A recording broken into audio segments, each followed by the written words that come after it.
¿Dividir a Google? ¿Por qué dicen que eso ayudaría a China en la carrera de la inteligencia artificial? Es imposible, es increíble, sobre todo, imagínense ustedes que Google se vea obligada a vender Chrome, su navegador. Bueno, y es que eso podría estar pasando en los próximos meses. Y no, no es un invento, es parte de un juicio real que está enfrentando en Estados Unidos por prácticas de antimonopolio. Pero Google no se está quedando de brazos cruzados. En su defensa más reciente, soltaron un argumento que suena a película de espías. Llegó a decir la defensa de Google que si los llegan a dividir, China los va a alcanzar en inteligencia artificial y eso pondría en riesgo la seguridad nacional de Estados Unidos. Vamos a estarles contando el día de hoy de qué va este juicio, por qué el gobierno de Estados Unidos quiere partir a Google y qué tan cierto es que eso podría verse beneficiado en este caso el país chino. Y es que todo esto es parte de un juicio que el Departamento de Justicia tiene contra Google por monopolizar el mercado de los navegadores web. El argumento es que Google utilizó y usó su poder para ahogar la competencia, pagando a fabricantes de celulares para que Google sea el motor de búsqueda predeterminado en sus dispositivos. Y como Chrome domina el mercado, ya el Departamento de Justicia está evaluando medidas drásticas, como el obligar a Google a separarse de Chrome o de Android. Y sí,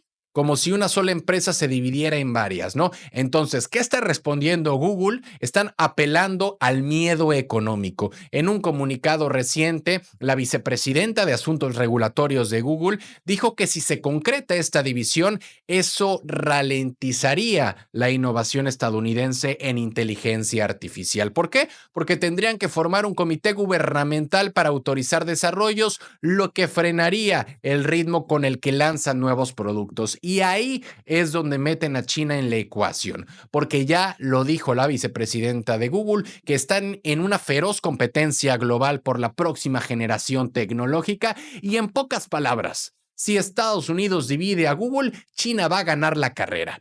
Ahora, no es la primera vez que una tech usa el argumento geopolítico, pero en este caso, incluso algunas startups como unas que utilizan todo el tema de la inteligencia artificial como Perplexity, dicen que dividir a Google no es la solución. Lo que proponen es algo más simple: crear un entorno donde se pueda competir de forma justa, sin castigos, sin bloqueos de acceso a recursos claves como los motores de búsqueda o datos o infraestructura. Y mientras tanto, el juicio sigue su curso. Se espera que en las próximas semanas testifiquen empresas como OpenAI, esa empresa que creó el ChatGPT, para contrastar la influencia de Google y el estado de la competencia en el sector de la inteligencia artificial. Pero hay otro punto que Google lanzó en su defensa.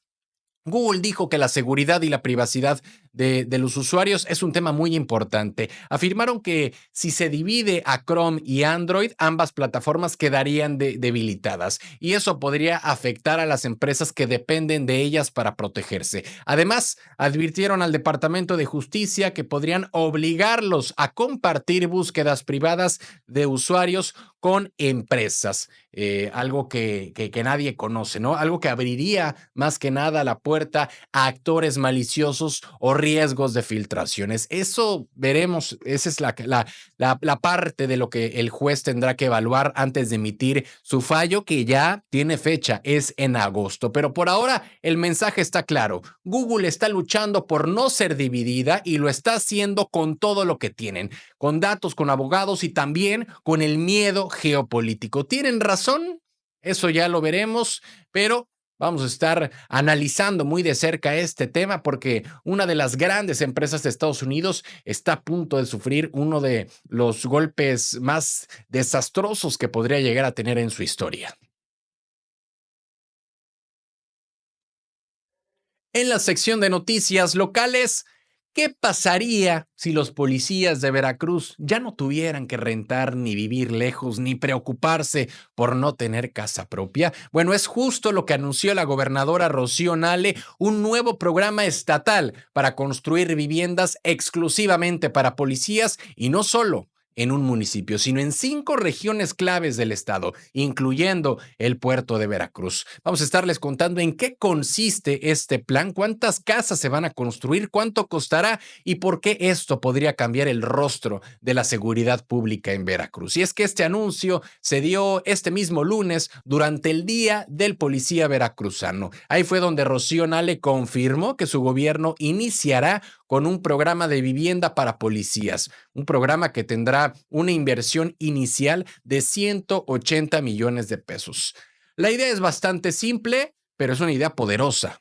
Quieren construir fraccionamientos habitacionales en 5 zonas del estado, empezando por la región de Las Bajadas en el puerto de Veracruz, y los otros municipios donde se instalarán los complejos son Emiliano Zapata, Minatitlán, Poza Rica y Tuxpan. Ahí fue donde la gobernadora explicó que la primera entrega será simbólica, solamente serán 50 casas para arrancar, pero el objetivo es mucho más ambicioso: entre 300 y 500 viviendas en cada región. Estas casas no serán regaladas, pero sí estarán dentro de proyectos accesibles, con facilidades de crédito, y este plan se está desarrollando junto con Invivienda y la Conavi para que los elementos puedan tener accesos a créditos tradicionales, cosa que muchos hoy no pueden tramitar por su situación laboral. Además, este programa se conectará con un censo nacional de viviendas deshabitadas, algo que impulsa el gobierno federal. Según Rocío Nale, la presidenta Claudia Sheinbaum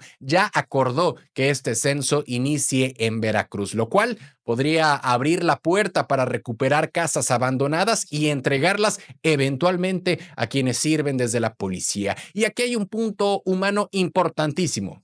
Y es que durante el evento, la gobernadora entregó 7 escrituras a las familias de policías caídos en cumplimiento del deber, un gesto que busca mandar un mensaje muy claro: quien entrega su vida por el pueblo tiene que ser respaldado. En el mismo acto, se entregaron reconocimientos a 76 elementos destacados y se premió a los policías que ganaron competencias deportivas organizadas por el Día del Policía. Pero el mensaje de fondo fue otro. Según Rocío Nale, el ser policía es un acto de compromiso, de rectitud, de vocación de servicio, y por eso, ya lo dijo la gobernadora, en su administración quieren dignificar la vida de quienes arriesgan la suya todos los días, porque por muchos años, hay que decirlo, los policías en Veracruz han vivido en el abandono, con bajos sueldos, sin estímulos, sin apoyos reales, y hoy, al menos sobre el papel, se anuncia un cambio: más vivienda, más reconocimiento y mejores condiciones laborales. Este nuevo programa de viviendas para policías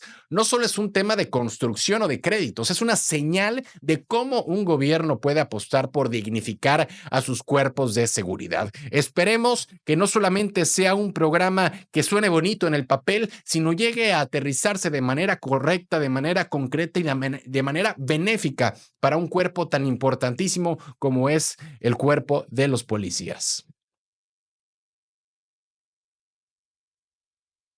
En la sección de noticias nacionales, Alejandro Murat sí entra a Morena y Miguel Ángel Yunes no.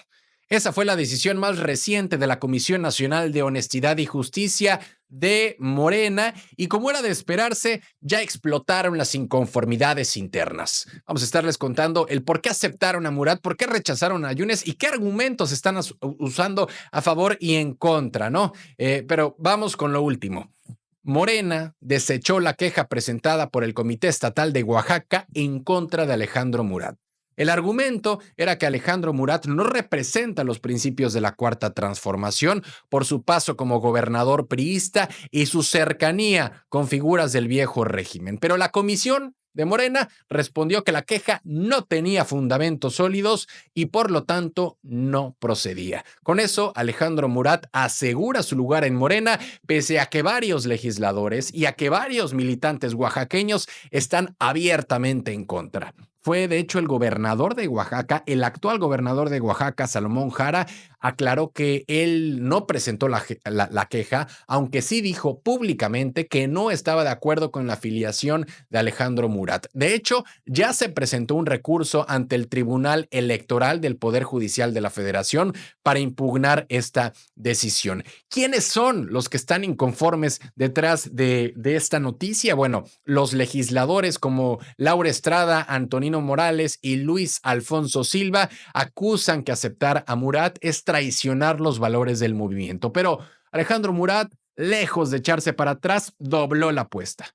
Ya lo dijo Alejandro Murat, dijo que está firme y remató con una frase que generó aplausos y molestia al mismo tiempo. Dijo que para atrás ni para agarrar vuelito, y los que tengan la piel delgada que se hagan a un lado. Con esto, Alejandro Murat no solamente reafirmó su respaldo a Claudia Sheinbaum, sino que marcó territorio político frente a sus críticos. Y mientras tanto, otro personaje tomó la dirección contraria. Estamos hablando de Miguel Ángel Yunes Márquez, el senador veracruzano. Él también había anunciado que quería afiliarse a Morena y dijo que su intención era sumar al proyecto de Claudia Sheinbaum. Pero después de las críticas internas, especialmente de gobernadores como Rocío Nale y el propio Salomón Jara, retiró la solicitud. La comisión de Morena confirmó luego que ni siquiera podían admitirla porque Miguel Ángel Yunes sigue siendo militante del PAN según los registros del INE. Así que, aunque él mismo dijo que lo habían expulsado del PAN,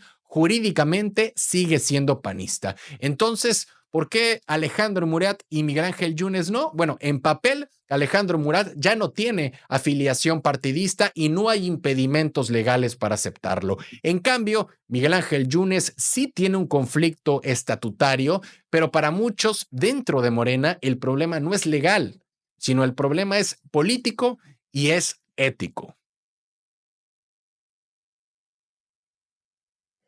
Y bueno, en la sección de noticias internacionales vamos a estar hablando del regreso de Donald Trump a la silla presidencial, que fue como siempre, un regreso explosivo. Firmó decretos, asumió cargos, cortó fondos a universidades y volvió a dividir al país. Pero ahora algo está cambiando. Una nueva encuesta de Reuters revela que su índice de aprobación va en caída, muy contrario a lo que está pasando en México con Claudia Sheinbaum, que tiene unos índices altísimos de aprobación, pero en esta encuesta, en esta nueva encuesta de Reuters, revelan que los propios estadounidenses ya no están tan convencidos de su estilo de liderazgo. Vamos a estar revisando qué dice esta encuesta, así que vámonos al dato duro.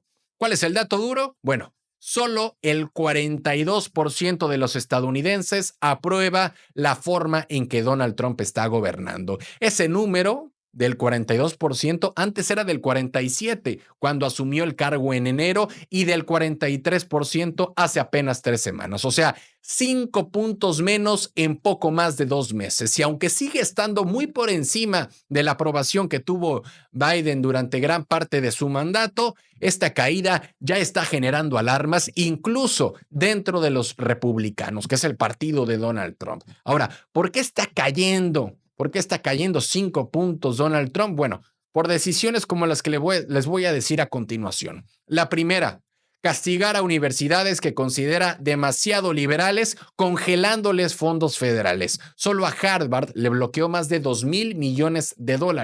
También otro de los hechos polémicos que ha tenido Donald Trump es asumirse como presidente del Consejo del Kennedy Center, un centro cultural y teatral de Washington, algo que muchos ven como una movida simbólica para concentrar poder en espacios independientes y sobre todo el no respetar las decisiones judiciales. De hecho, el gobierno de Donald Trump ya fue advertido por posibles cargos por desacato por ignorar una orden que frenaba las deportaciones de presuntos pandilleros, y ya lo estamos viendo en esta encuesta que también está revelando que lo que la gente opina con estas nuevas posturas. 83% dice que el presidente Donald Trump debe obedecer las sentencias federales aunque no esté de acuerdo, y el 57%, incluyendo un tercio de republicanos, creen que no está bien el retener los fondos a universidades solo porque el presidente no comparta su ideología. Y atención con esto.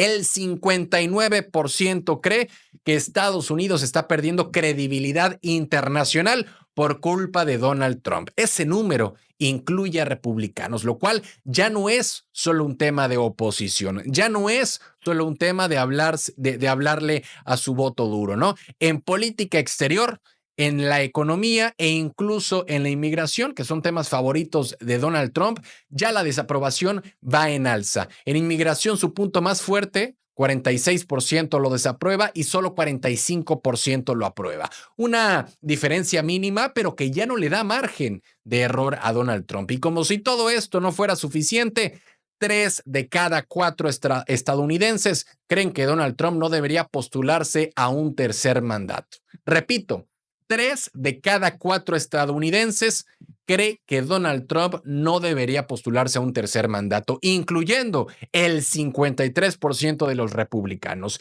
Y eso que Donald Trump ha dicho públicamente que sí le gustaría lanzarse otra vez, aunque la Constitución lo prohíbe. Pero bueno, ya estamos viendo que estas decisiones de Donald Trump sí lo tienen como una figura poderosa, pero su estilo, su ambición, sus decisiones pues ya no están convenciendo a todos. Y hoy, más estadounidenses lo están viendo como alguien que quiere demasiado poder y están empezando a preguntarse si eso es lo que necesita el país. Vámonos a la sección de noticias de economía, porque el Fondo Monetario Internacional dijo que México va a caer en recesión este año. Pero la presidenta Claudia Sheinbaum respondió que ella tiene otros datos al muy estilo de Andrés Manuel López Obrador. Así fue como arrancó una nueva polémica económica. El Fondo Monetario Internacional prevé que el Producto Interno Bruto de México se contraerá 0.3%, mientras que el gobierno mexicano dice que no. Dice que tiene un plan para sostener la economía y que el país seguirá creciendo. Todo esto empezó con el último informe del Fondo Monetario Internacional. Ahí en ese último informe dice que México se va a contraer este año y no es una caída cualquiera. Es la única economía grande de América Latina que tendría números rojos en este año 2025. Mientras tanto, la región en conjunto crecería un 2%. Es decir, mientras todos crecen a nuestro alrededor, nosotros tendríamos esta recesión. La razón de todo, los aranceles impuestos por Estados Unidos, junto con la incertidumbre comercial, condiciones financieras más restrictivas y un cierre flojo en la economía final del año pasado. Pero el gobierno mexicano dice no estar de acuerdo. La presidenta Claudia Sheinbaum dijo en su conferencia mañanera que no coinciden con esta visión, que ellos están trabajando y que tienen un plan. Y se refiere al Plan México, una estrategia conjunta con la iniciativa privada para aumentar la inversión pública y privada, el fortalecer el consumo interno, el incrementar el abastecimiento nacional en sectores claves. Ella dice, Claudia Sheinbaum, que si no hubiera inversión pública, quizás se daría esa caída que predice el Fondo Monetario Internacional, pero asegura que ese no es el caso. Y aquí es donde entra la gran diferencia de visión, porque el Fondo Monetario Internacional ve los números, ve los riesgos globales y asume que el efecto de los aranceles y la tensión en Estados Unidos va a frenar a México. Claudia Sheinbaum responde con datos internos, responde con un enfoque en la capacidad del Estado de mover la economía desde adentro, pero bueno, no solo el Fondo Monetario Internacional es más pesimista, de hecho, el propio Banamex, por ejemplo, también dijo que espera un estancamiento total, crecimiento de 0% este año. Y aunque los aranceles del TEMEC no aplican a todos los productos, sí han golpeado sectores claves como la industria automotriz y la siderúrgica, ¿no? Hay que decirlo. Entonces, después de tanta información, ¿a quién creerles? ¿Creerle al Fondo Monetario Internacional y a los bancos o creerle a Claudia Sheinbaum? Esto no es una guerra de cifras. Esto es una pelea por la narrativa económica del país. ¿México entra en recesión o México sigue avanzando con inversión pública y consumo interno? Ya el Fondo Monetario Internacional lanzó la advertencia. Claudia Sheinbaum responde con un plan, pero hasta la fecha, la gran pregunta es, ¿quién tiene la razón? Bueno, hoy el oro rompió un récord histórico por primera vez en la historia. El oro superó los $3,500 por onza y mientras todos volteaban a ver eso, Wall Street rebotó después de un lunes negro y la bolsa mexicana va por su quinto día al alza. Pero ¿qué está pasando con los mercados? Vamos a explicarles con peras y manzanas cómo se está moviendo el mercado financiero y por qué importa para todos, aunque algunos no inviertan un solo peso. Pero empecemos con el bombazo del día.